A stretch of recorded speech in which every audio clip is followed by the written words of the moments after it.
We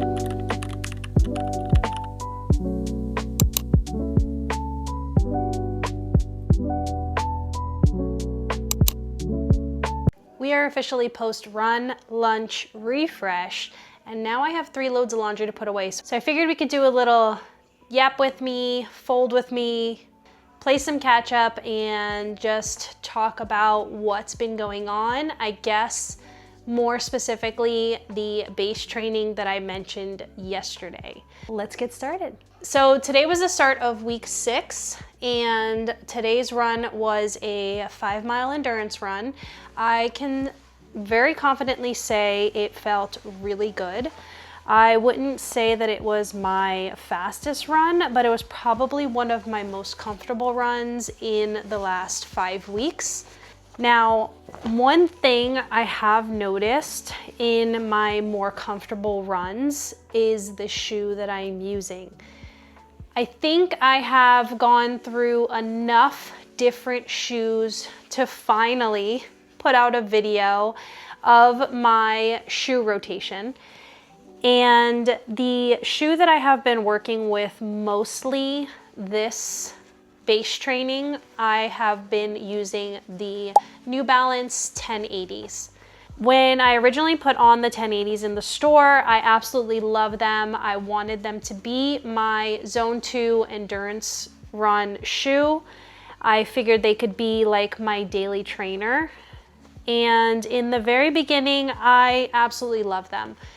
Now, don't take this the wrong way. I don't hate them, but I would not say they are my #1 everyday shoe.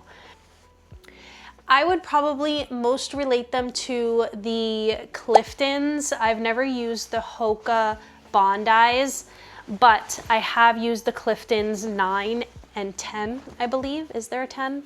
But I don't love that shoe either. I really liked that shoe in the very beginning when I was a completely new runner, and I would love to dive a little deeper again into my shoe rotation in a whole nother video. So I don't want to go too much into detail, but just to kind of get back to today's run, I ran in the Hoka Mach 6, which if you've been here long enough, you know that I love the Mach 5. I don't love the Mach 6. Now I sound like I don't love a lot of shoes, but I really do. I like, there's a lot of shoes that I do like, but I ran again in the Mach 6s today, which are almost done, unfortunately. They do have quite a bit of miles on them, so I will have to be getting a new pair, which they did come out with the Mach 7, so I'm excited to try the 7 versus the 6, and then I can fill you guys in on that one as well. Again, today I ran in the Mach 6. My feet felt great. I didn't feel clunky. I guess that's the scientific term I'm gonna go with. The Cliftons and the New Balance 1080s just feel very bulky, very clunky to me, so I do actually feel slower in them. And I know it's supposed to be a slow run. It is a slow run. It's an endurance run, but I don't want to feel slow. Does that make sense? On Friday, I ran in my Addy Evo SLs, Adizero Evo SLs, and also felt very natural. My gait felt very natural. The run felt very easy, as it should. So I'm thinking the shoe is probably not doing me justice in my base train. But I'm gonna continue to use them in my base train because 1, I bought them, well, my husband bought them, and 2, it's not a terrible shoe. It's a comfy shoe. It just feels very bulky, very clunky, very running in molasses. So I don't love that for me. But again, I will continue to use it until I have hit the 400 miles, and then they'll probably become a kid's sports shoe. That is basically what week 6 has started out as. It was a great run. I feel really good going into week 6. What I don't love are these 2-a-days. So starting with week 5, I believe, and now moving forward, we run pretty much 6 days a week, and it's really playing a toll on my lifting days. And I don't love that because I'm not full-blown run training just yet, although it feels like I am running 6 days a week. So I'm trying to figure out a good running, lifting hybrid schedule before getting into my actual marathon training block. So that way I can really just get into it with a ton of confidence and feel less intimidated by something like 2-a-days.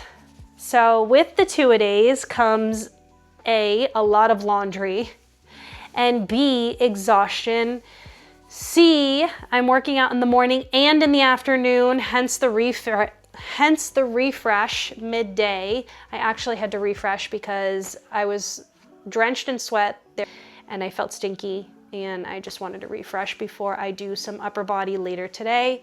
So what I'm basically doing to figure out my schedule as far as my 2-a-days go, depending on what the run schedule is asking me to do, is what I will train that day. So today was 5 miles. Anything 5 and above, I will try to avoid lower body. So today I'm doing upper body, back and bis. And then tomorrow, I believe, is only 3 or 4 miles. So I will do my deadlifts tomorrow. That's pretty much it for my schedule right now. It seems to be working out for me. I'm still able to hit all my runs and my lifts. Last week I did miss all my lifts. I think we only squatted on Sunday, but we did go on vacation, so not entirely my fault. Monday would have been a squat day, but we came back on Monday. Therefore, nothing was done on Monday. But I did get my long run in on Sunday, which I'm really happy about. And if you follow me on Instagram, you saw kind of a little recap of my run through Fort Wilderness. I don't think I shared it on here, but I probably will in the near future. I have been sharing a lot more on Instagram. Unfortunately, I'm trying to get back into the long form videos because I have noticed you guys do seem to like those a lot more than the shorts, which I pretty much just cross post from Instagram. So I'm really working hard at getting in front of the camera and talking to you guys because I do miss it. That 18-week training blog that I did last season, I absolutely loved, and it really started to feel supernatural towards the middle to end, obviously. And that's where I want to get again, because I really want to take you guys along with me on my dopey journey, my first time dopey journey. I think it'll be something really cool to see because the training won't change a lot, but my intensity is going to change. I do plan on performing well and injury-free this season again. So stay tuned for that because there will be a lot of recovery, a lot of knees over toes, recovery work and things like that. So we're trying to keep these knees strong. I'm here for the long haul, so I hope you guys are too.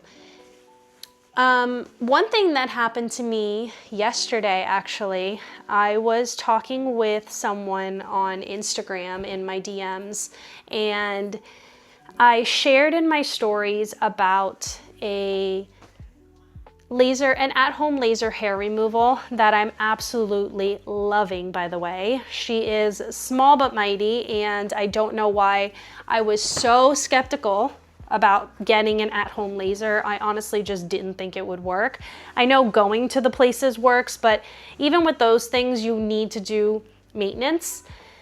And I just couldn't justify the pricing and things like that, and then having to go back for maintenance. So I figured for $60, why not try it at home? And I did the 8-week trial period. She worked beautifully. So I did share that over there. And then someone reached out in my DMs and told me that I was the absolute queen at making vulnerable things look normal. Now, if you know me in real life, you know that I am a very embarrassed person. vulnerability and me do not go together. Like, that is not something you would hear people say, Grace is such a vulnerable person. I'm honestly not. But in the last 6 months to a year, especially after starting a YouTube channel, I have worked really hard at being vulnerable for other people, to be completely honest, for myself as well, but more so for others, because if there's one thing that I have learned in my 37 years is everybody goes through the same shit. We all go through the same embarrassing stuff day in and day out. It's just that some people are sharing it and others are not. So if you think you're alone, you're probably not. There's probably an entire group of people that are experiencing the same embarrassing things that you are. So don't be embarrassed. And having someone tell me that they are allowing themselves to be more vulnerable because of me, that means the world to me, because I am working so hard on it myself. So for me to be able to really encourage someone to be vulnerable, just again, it really means the world to me. And that conversation just had me on cloud 9 last night before going to bed. And I just wanted to share that because it was the sweetest thing to hear. And I just love that. So I'm going to continue to work really hard at being vulnerable and sharing the things that feel abnormal and just make them normal. I want everyone to know that the things that you're going through are absolutely normal. And again, you probably have an entire group of people that are experiencing the exact same thing. I'm not sure that you guys want to sit here and watch me fold this entire thing of laundry, but that was pretty much everything that I wanted to talk about. Start of week 6, an amazing conversation that I had with someone last night. And I have a few ideas in the works as far as some videos for the future. Definitely my shoe rotation, a couple of movements that I wanted to go over, CrossFit movements. With the games happening this past weekend, I saw a lot of movements that I know a lot of people do want to work on, like double unders. Well, they did triple unders, but we're not doing that. That's a little ridiculous. So I kind of wanted to do a video on double unders. Another one, another fan fave is the pistol squat, which it's not exactly good for you, but if you want to learn it, I'm more than happy to teach it. So if there's any movements that you guys want me to kind of go over or do a little video about, let me know in the comments, and then I will work my hardest on getting those out before we completely transition into a running page, because marathon training is just 7 weeks away, I believe. Before we know it, we will be deep into marathon dopey training. I can't believe I'm saying dopey. I did not think I would be signed up for dopey this soon. Honestly, my plan was probably dopey 2028, which wasn't the greatest plan because 2028 is an anniversary year for dopey. And that was probably going to be a bitch and a half to get into. So that would have been upsetting to miss out on. Then I probably would have had to go to 2029, which would have given me another year to PR my marathon, but that's okay. Everything happens for a reason, and I'm super excited to experience my first dopey and my son's first 5K all in the same year. So lots of firsts this year. And again, I'm super excited for this season. I hope you guys are too. And I'm even more excited to take you guys along with me. So that's pretty much it for today. I will talk to you guys later. Bye.